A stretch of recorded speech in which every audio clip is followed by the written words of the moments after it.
Hey guys, it's Kevin Sullivan from Pipas Law Group, injury and accident attorney, and do I have a doozy for you? It looks like we have a bicyclist versus an SUV. Now I'm going to do a video breakdown here of who caused the crash. It's been quite a while. I'm looking forward to doing this.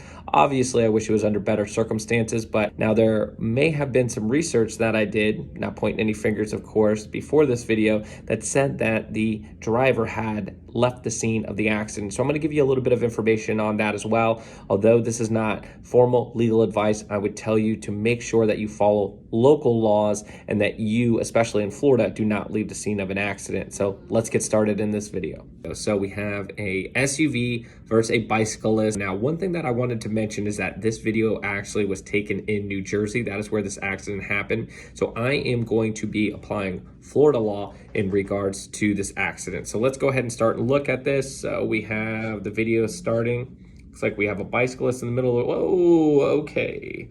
So there comes an SUV across. Now, one thing that I want to mention, so you got the video paused right here, you got the bicyclist down. One thing, so I'm going to stop it right here. You will see, if you look at, I'm going to go ahead and circle that for you. In the top of the video, it looks like the bicyclist actually had a red light. Now, I don't want to upset a lot of people on here, but more than likely, based on my judgment, now this is just viewing the video, I would have to look at a lot more information before making any type of determination. And this is just my opinion, of course, but it looks like the bicyclist may be found at fault because they were going through a red light.